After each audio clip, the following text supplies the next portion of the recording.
오늘도 하나님 은혜가 저와 여러분과 함께 하기를 바랍니다. 누가복음 강의 12번째 시간입니다. 우리가 누가복음을 읽다 보면 예수님의 생애에 대해서 이렇게 기록을 합니다. 예수님의 생애는 사적인 생애가 있고 공적인 생애가 있습니다.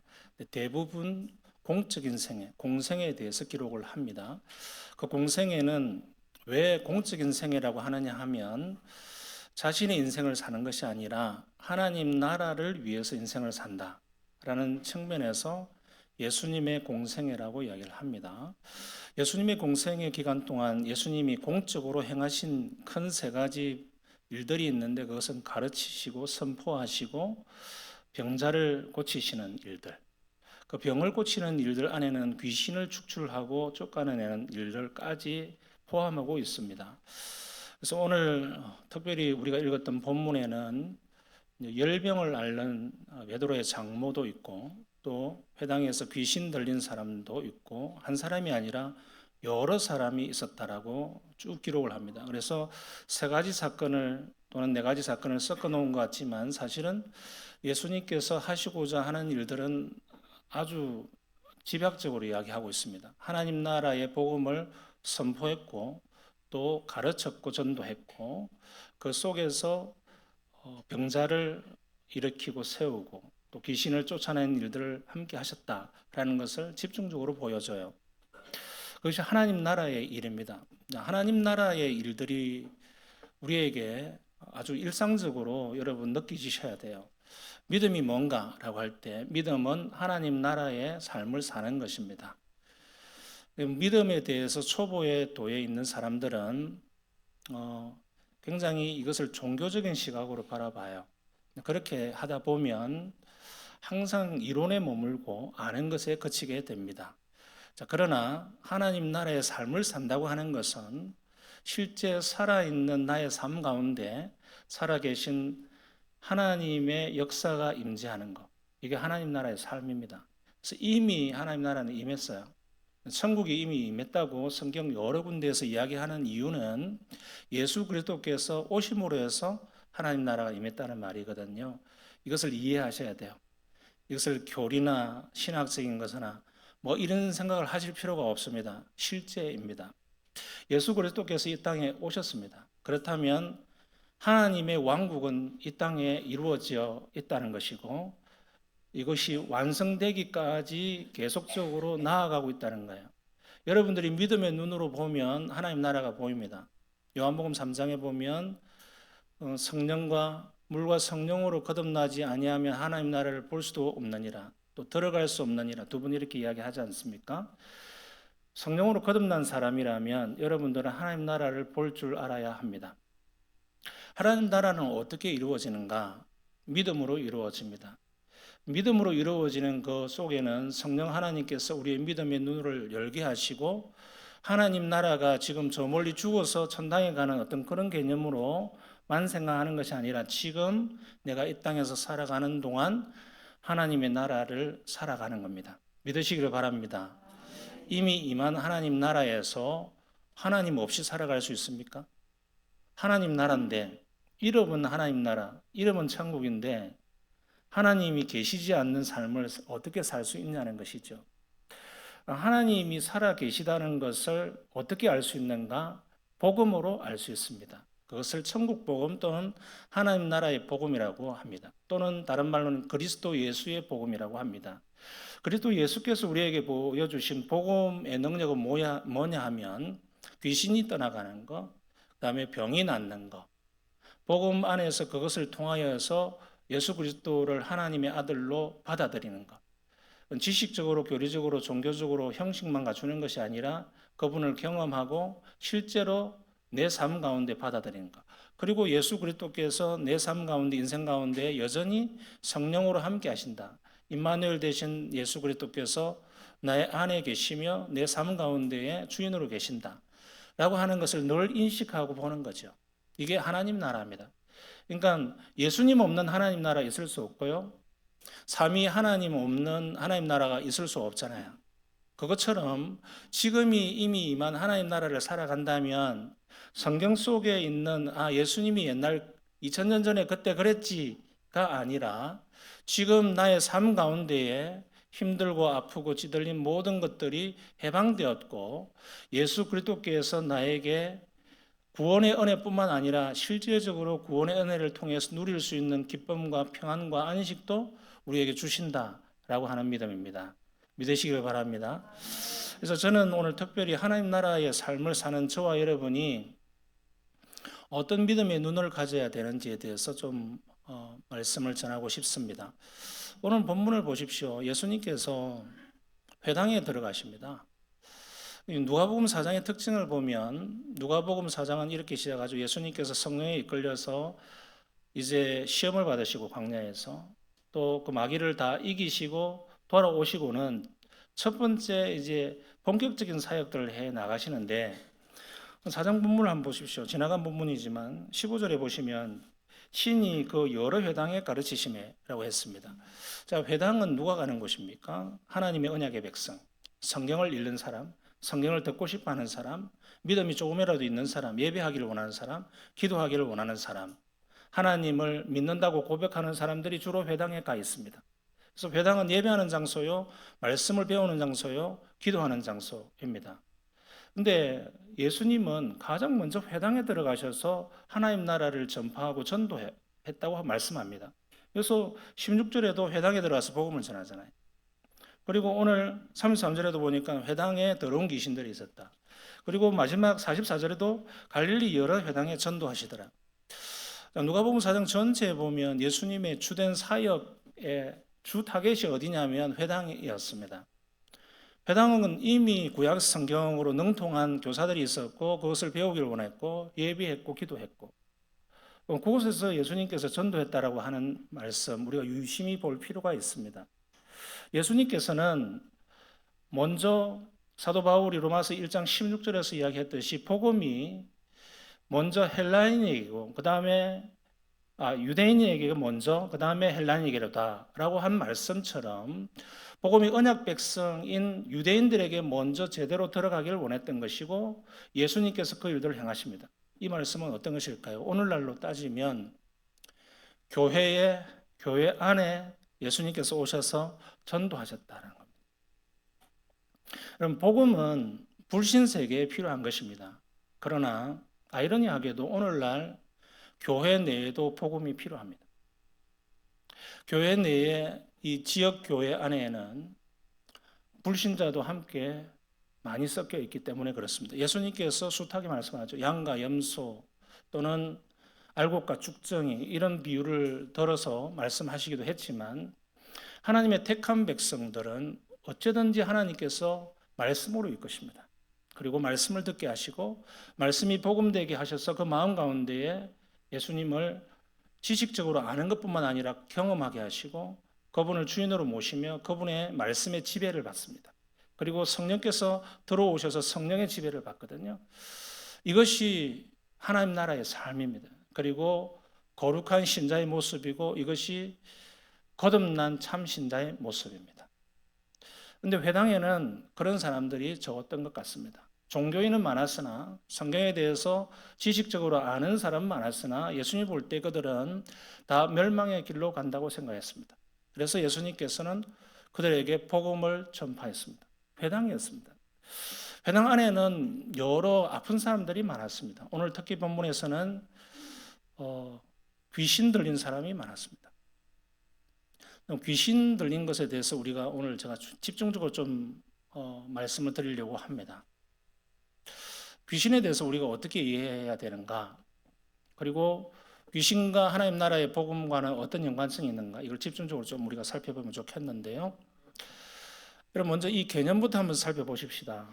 오랫동안 예수를 믿어도 우리가 세상적인 귀신의 개념과 성경이 말씀하고 있는 귀신의 개념을 구분하지 못하는 경우가 많습니다. 이 시간을 통해서 여러분 잘 정립하시면 좋겠습니다.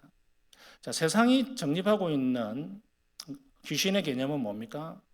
첫 번째, 사람의 죽은 혼령으로 개념을 정리합니다. 먼저 답부터 말씀을 드리면 성경적인 개념이 아닙니다. 그리고 그것은 사실이 아닙니다. 사람의 혼령이 죽어서 소위 말해서 구천을 맴돌다가 어딜 뭐 지옥이나 천국을 가지 못하고 여전히 남아 있는 것이 귀신인가? 고대의 믿음, 고대 사회, 고대 세상에서의 강민족에서 그런 믿음이 있었고 지금도 그런 믿음을 우리나라에서는 많이 가지고 있습니다. 그러나 그것은 사실이 아닙니다.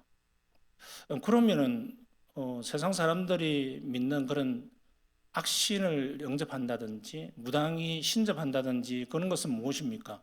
그것은 있습니다. 구분하자는 것이죠. 사람의 혼령의 귀신은 없습니다. 그러나 악신은 있습니다. 이 개념을 잡으셔야 돼요. 그럼 그 악신은 성경적인가? 성경적입니다. 이걸 아셔야 돼요. 성경도 여러분 레위기서와 신명기서 읽어보십시오. 무당, 신접한 자를 정확하게 기록하잖아요. 무당과 신접한 자를 가까이 하지 마라. 그리고 그들을 아주 열시합니다. 율법에서 정하고 있어요. 고대 사회 때에도 신접한 자가 있었고 신접한 무당이 활동하고 있었다는 것을 보여줍니다. 이것은 우리 한국에만 있는 것이 아닙니다.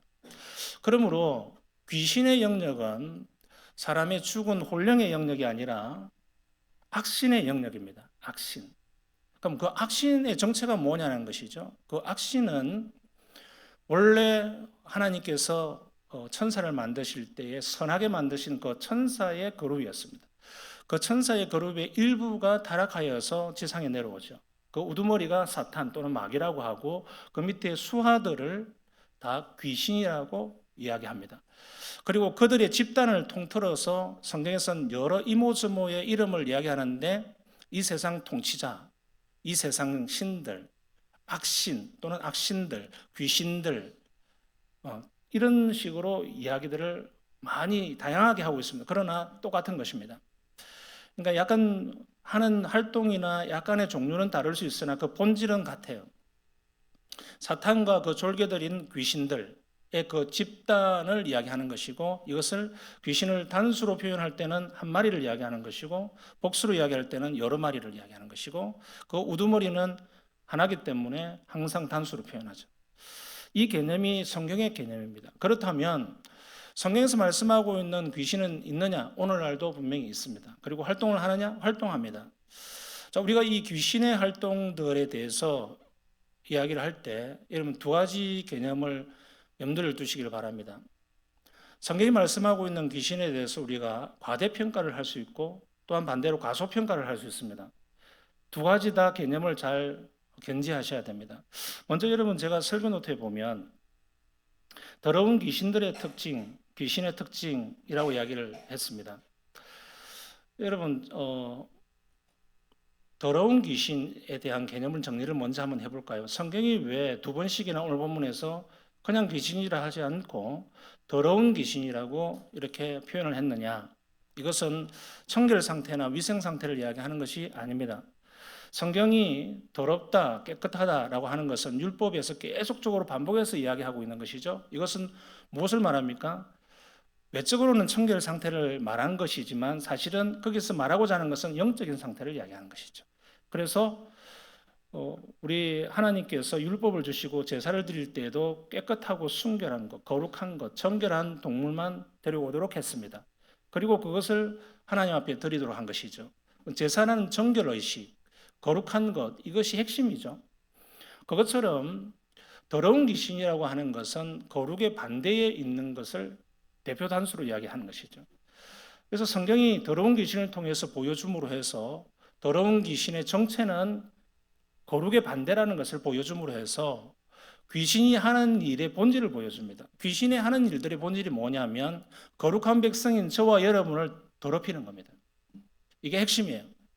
귀신이 귀신 들리게 하고 우리를 귀신 들리게 하지 않더라도 주변에서 계속 공격하고 미혹하는 그 모든 활동들은 핵심이 거룩을 훼손하는 겁니다. 그리고 거룩을 훼손한다는 것이 뭡니까? 하나님의 자녀됨을 훼손하는 것이죠. 내가 거룩하니 너희도 거룩하라. 너희들은 거룩한 백성이다. 계속 하나님의 자녀를 향하여서 거룩하다, 거룩한 백성이다라고 이렇게 말씀함으로 해서 우리의 정체성은 뭐냐면 깨끗하고 순결하다. 순결한 신부다. 하나님의 거룩하고 깨끗한 자녀다라는 것을 말씀하고 있습니다. 그냥 죄로부터 멀어진 상태를 말한 것이지 죄와 가까이 있는 것을 말하는 것이 아니거든요. 이처럼 더러운 귀신이 하고 있는 활동들의 가장 본질은 저와 여러분이 계속 더러워지는 겁니다. 그리고 더럽혀지는 겁니다. 그리고 불신 세계에서 불신 영혼들에게 귀신이 활동할 때는 이미 더러운 영혼이 더 더러워지도록 하고 깨끗하지 못하도록 모든 길과 방향을 막아버리는 겁니다. 그래서 예수 그리스도께 나아오지 못하게 만들고 복음을 듣지 못하도록 하는 겁니다. 여러분의 자녀들이나 형제들이 예수를 믿게 하고 싶은데 여러분들 기도 많이 하지 않습니까? 그 중에는 많은 경우에 이 귀신들의 활동을 통하여서 복음을 막고 거룩함으로 나아지 못하도록 하는 활동들이 분명히 있습니다. 이것을 견지하셔야 돼요.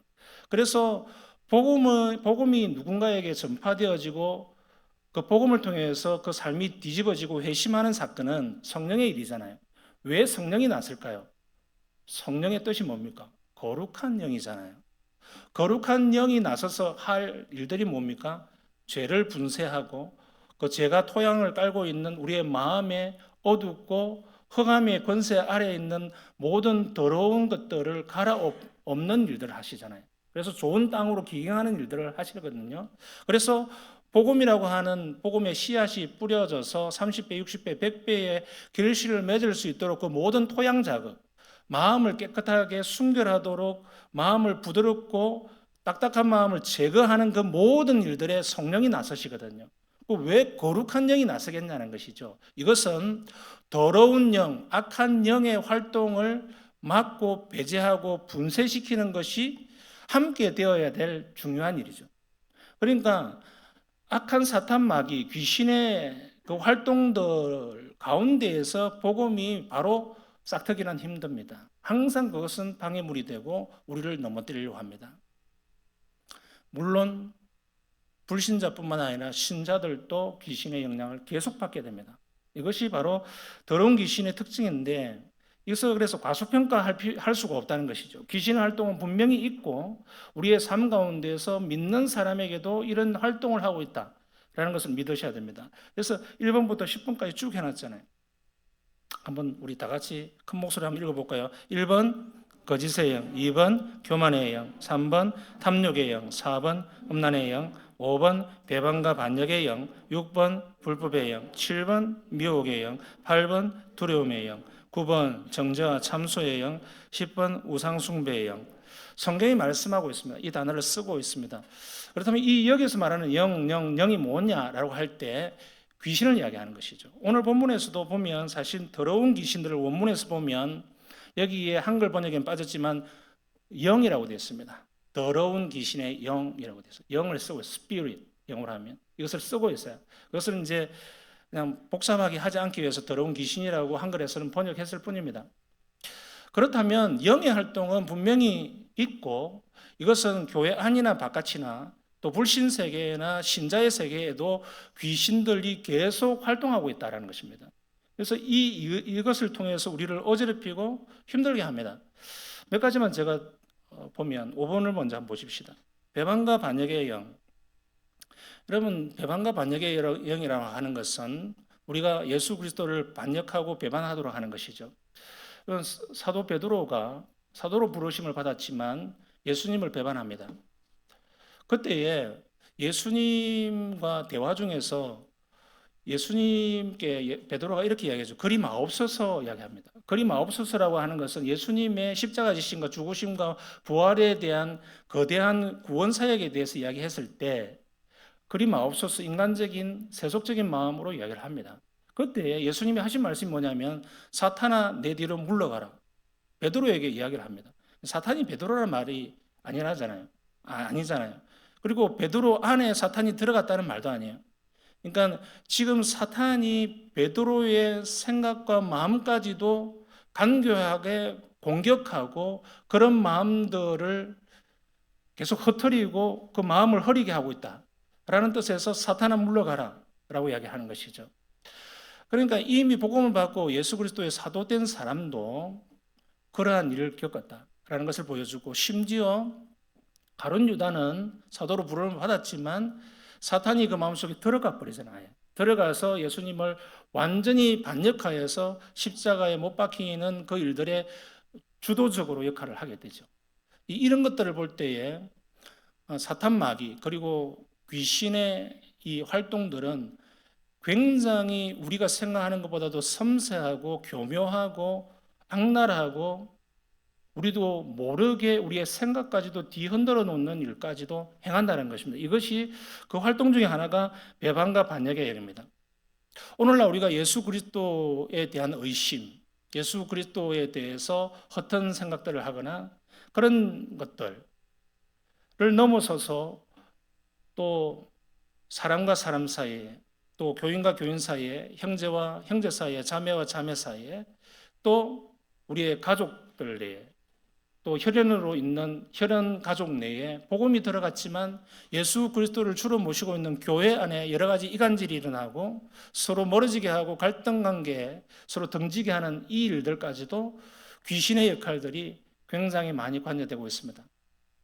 그래서 우리가 쉽이 볼 수 없다는 것이죠. 그러니까 우리가 흔히 겪게 되잖아요. 어떨 때는 내가 사소하게 한 말인데 그것이 내가 걷잡을 수 없이 사람의 마음을 힘들게 만들고 여러 사람을 뒤흔들어 놓거나 여러 그보다 내가 생각했던 것보다 훨씬 큰 규모로 파급력이 일어날 때 그리고 많은 사람들이 혼란에 빠질 때가 있습니다. 굉장히 많이 힘들어 하잖아요. 그럴 때 도대체 내가 그 말 한마디 그 한마디가 이렇게까지 오해를 불러일으키고 하나 싶을 정도가 있습니다. 그럴 때 우리는 야, 내가 그런 정도로 내가 잘못했나? 그런 생각을 하게 되잖아요. 나는 잘못한 것이 없는데 왜 저 사람이 나를 이렇게까지 오해하고 또 여러 사람이 나를 많이 이렇게 힘들게 하지? 라고 할 때 우리가 어떤 관계라고 하는 측면에서 이해되지 않거나 계산하지 못하는 그런 희한한 신비로운 악한 쪽으로 부정적으로 일들이 몰아칠 때가 있습니다. 그럴 때는 되게 많은 경우에 이 귀신들의 활동들이 있다고 보면 됩니다. 모든 것을 우리가 그렇게 규정할 수는 없습니다. 분명히 그런 활동들이 있다 말씀을 드립니다. 그리고 8번에 보십시오. 두려움의 영도 있습니다. 여러분 성경이 말씀하고 있는 두려움이라고 하는 것은 좋은 두려움도 있습니다. 예를 들면 빌립보서 2장 12절 말씀에 보면 두렵고 떨림으로 너의 구원을 이루라. 그리고 또 성령은 때로는 우리를 두려운 마음을 주셔서 하나님을 경외하게 합니다. 경외, 두려움 똑같은 단어거든요. 거룩한 두려움이라는 게 있단 말입니다. 소위 말해서 경외심이라고 이야기하죠. 그게 우리를 거룩한 쪽으로 하나님을 바라보도록 하나님을 더 신앙하도록 하는 좋은 쪽의 두려움이에요. 이것은 성령께서 주시는 두려움입니다. 이것이 결국 구원을 이룬다고 말씀하거든요.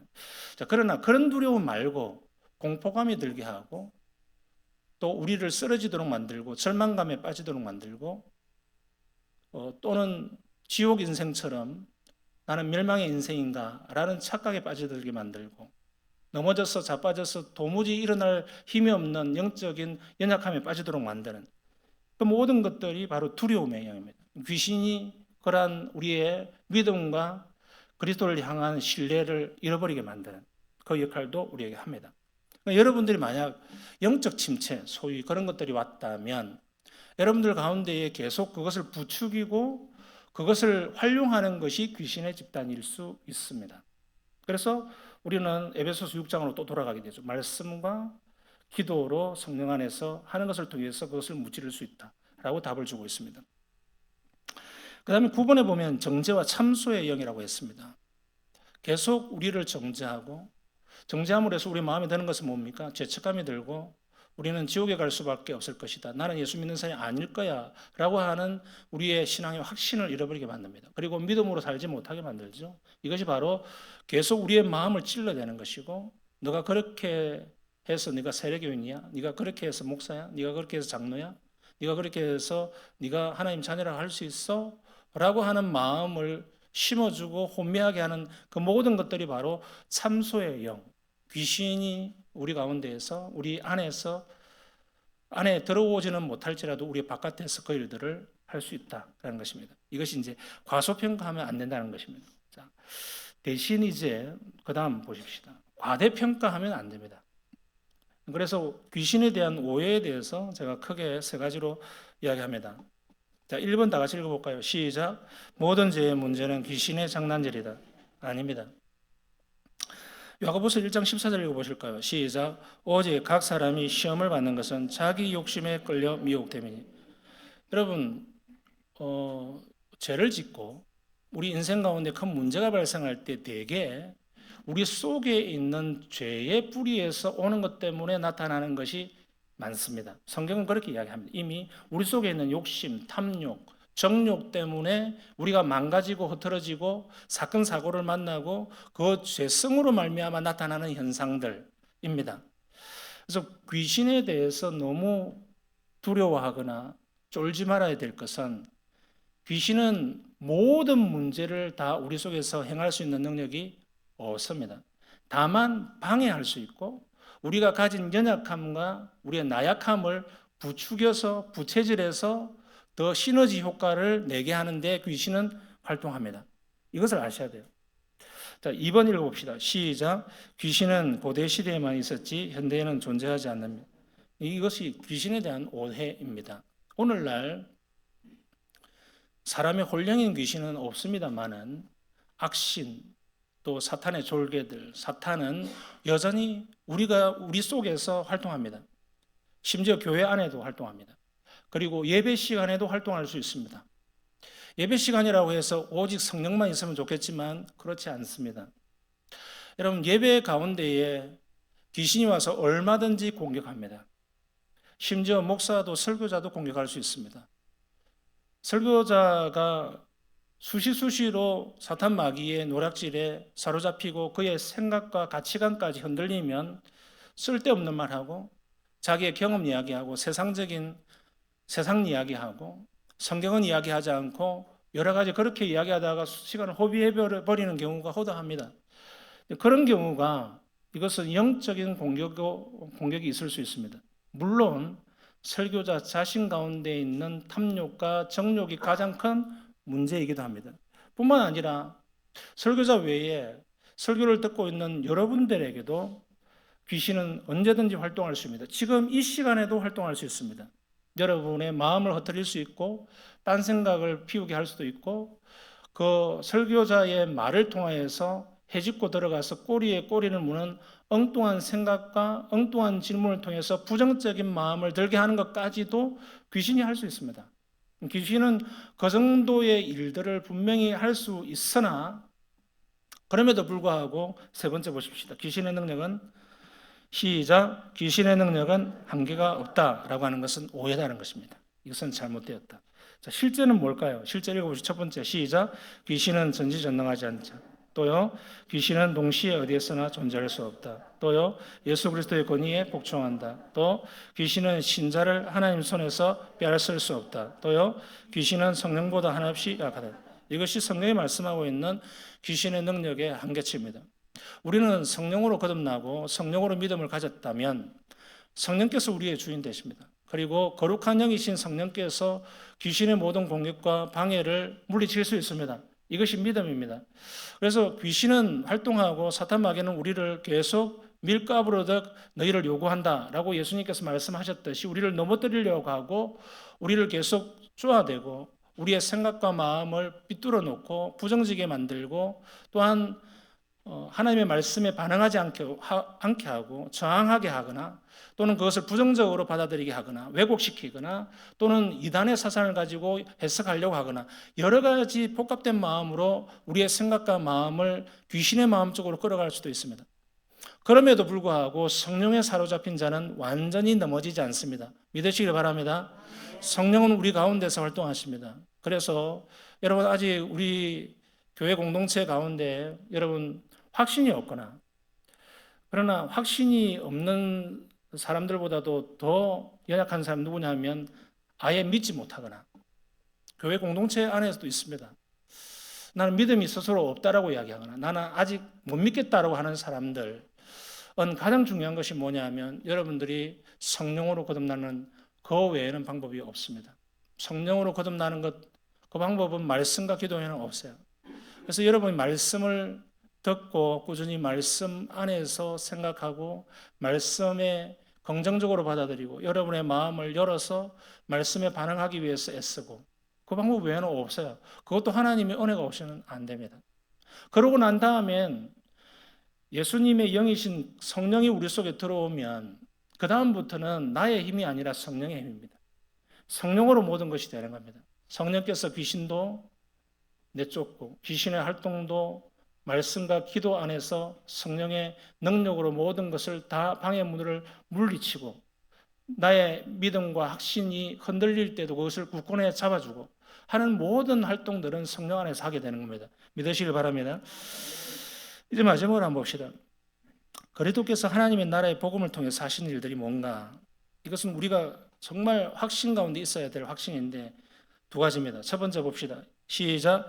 그리스도께서는 마귀와 그 졸개인 귀신의 집단을 멸하셨다. 히브리서 2장 14절 읽어봅시다. 죽음을 통하여 죽음의 세력을 잡은 자 곧 마귀를 멸하시며, 골로새서 2장 15절 통치자들과 권세들을 무력화하여 드러내어 구경거리로 삼으시고 십자가로 그들을 이기셨느니라. 여러분 보십시오. 여기에 보면 히브리서 2장 14절에 마귀를 멸하셨다라고 하는 단어, 골로새서에 보면 무력화했다는 단어, 그리고 그들을 이기셨다고 하는 단어, 승리했다라는 것이죠. 그러니까 멸하셨다, 무력화했다, 이기셨다, 이것은 다 똑같은 의미죠. 이 세 단어를 통해서 우리에게 보여주는 게 뭡니까? 전쟁에서 이미 승리하셨다. 영적 전쟁은 이미 승기를 잡았다. 그리고 사탄 마귀는 이미 힘쓸 수가 없을 정도로 패했다. 예수 그리스도의 십자가의 능력으로 그들의 모든 무력감들을, 무력의 그 모든 권리와 권능들, 이 세상 통치자의 힘들을 다 무력화시켰다라는 것이거든요. 그렇다면 지금 활동하고 있는 사탄과 귀신의 활동은 뭔가? 무력화했지만 잔당들, 그리고 잠시간 우리 하나님께서 하나님의 구원을 완전히 이루어 가시기 위해서 그 과정으로서 활동하도록 잠시 허용한 겁니다. 이렇게 이해하셔야 돼요.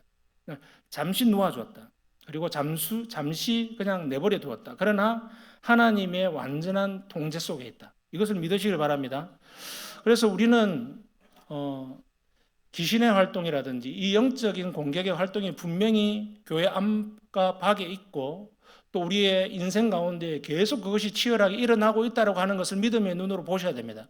그리고 여러분들이 계속 어려움을 당하고 힘들고 여러분의 감정 상태까지, 또 여러분의 어떤 크고 작은 사건 사고가 일어나는 것까지도 사탄 마귀는 다 그 역할들의 큰 역할을 합니다. 욥의 인생을 망친 게 누굽니까? 사탄이 그 일들 다 했잖아요. 다 아이들을 다 죽여버리고 대풍이 오게 만들고 또 집이 무너지게 만들고 실제로 질병까지도 주고, 뭐 그런 일들을 사탄 마귀가 능력이 거의 뭐 신비로운 초능력들을 많이 가지고 있잖아요. 그 일들을 우리 가운데서 행하지만 그 일들이 계속 우리 가운데 우리를 힘들게 하고 완전히 멸망의 길로 가도록 내버려 두지 않는 그 이유는 뭐냐면 성령이 우리를 붙들고 계시기 때문입니다. 믿으시길 바랍니다. 그래서 이미 승리한 세상에서 우리는 살아가기 때문에 영적 전쟁에서 그들에게 완전 질 수 없습니다. 그러나 계속 간간히 우리를 공격하고 밀전 넘어뜨리려고 하는 그 공격이 있다라는 것을 아셔야 됩니다.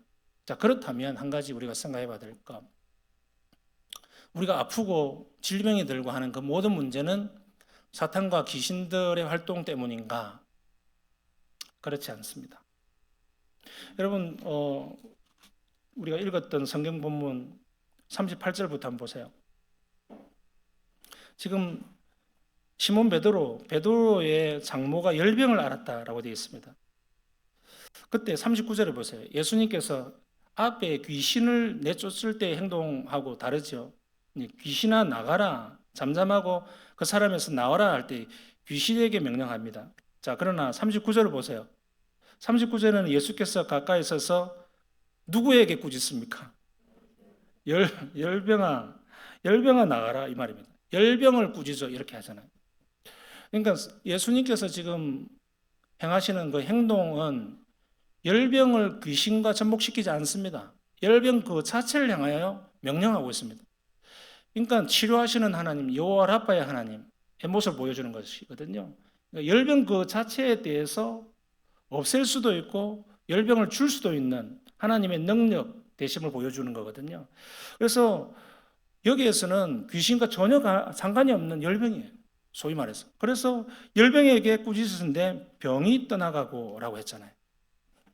여러분, 귀신들의 사역들이 앞에 있고 또 이 열병이 떠나간 다음에 또 41절에 보면 여러 사람들에서 귀신이 나가며 귀신과 귀신 사이에 열병을 집어넣었어요.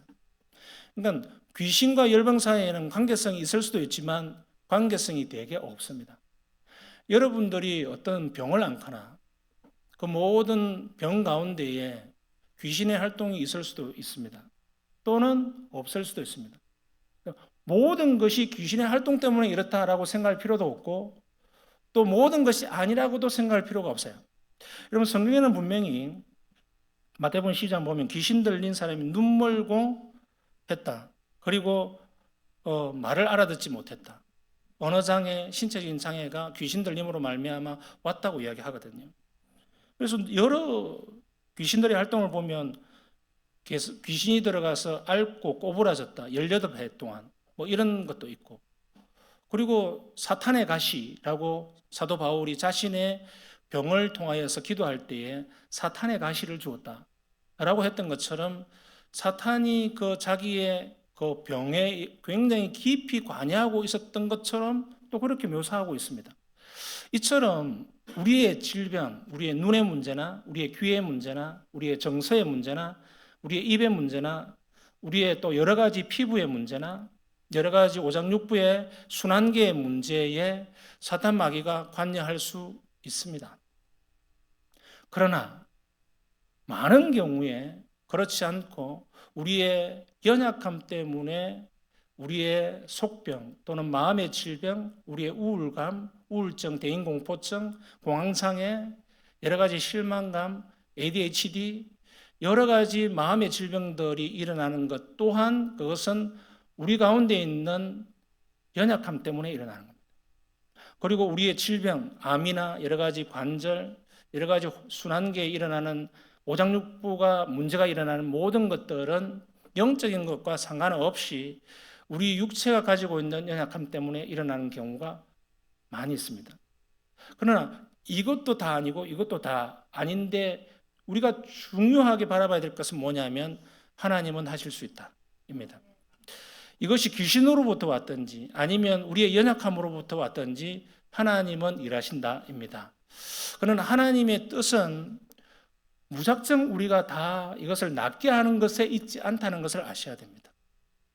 베드로의 장모가 예수님의 그 은혜로 말미암아 열병이 떠나갔지만 또 그 이후에 독감도 앓았을 것이고 여러 가지 병을 앓았을 겁니다. 그리고 또 심지어 그 병 때문에 죽었을 겁니다.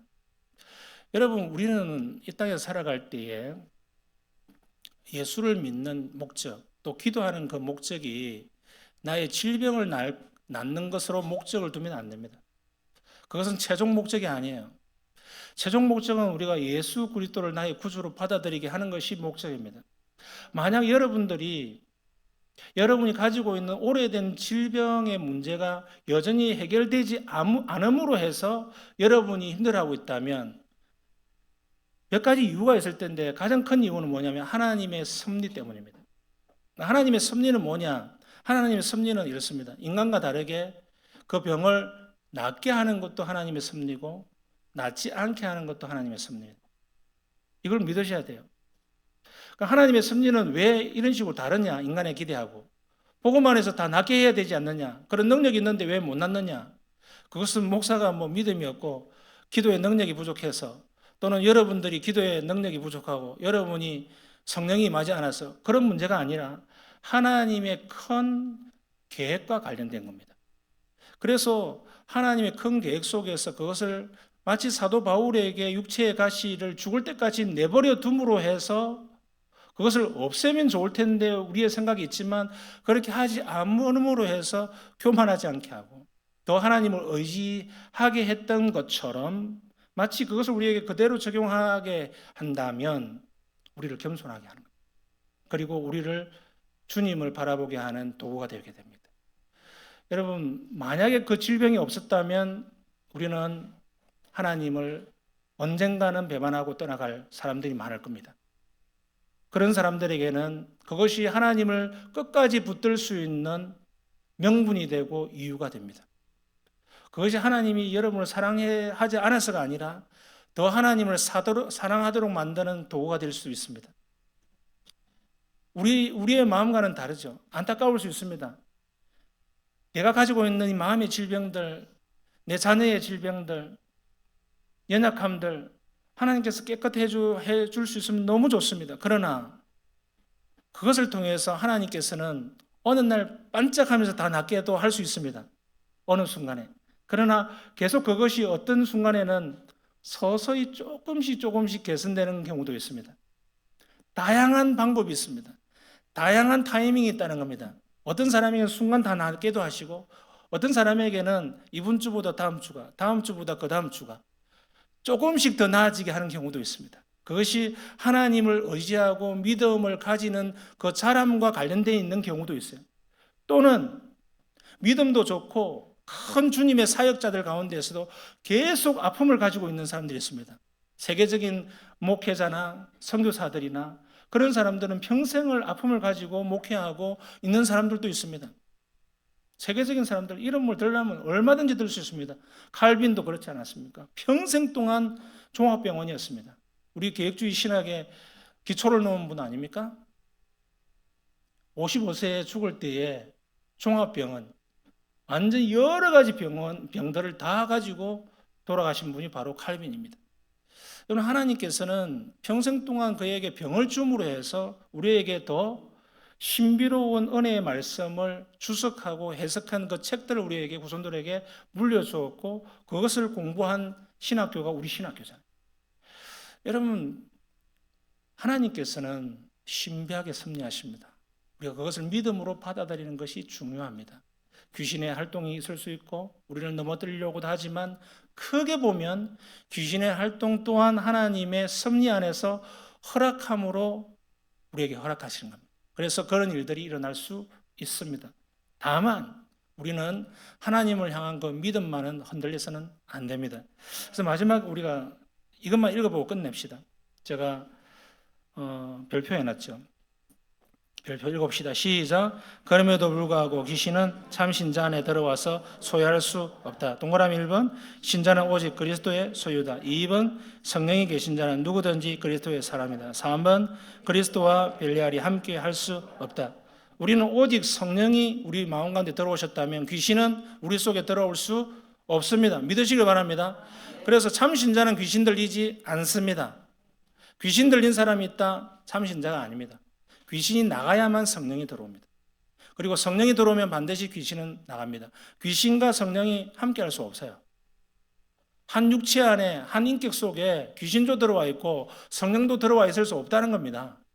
그래서 성령이 들어와 있는 한 귀신은 우리를 공격하고 미혹하고 시험에 들게 할 수 있을는 모르나 그것은 우리의 바깥에서 일어나는 일들입니다.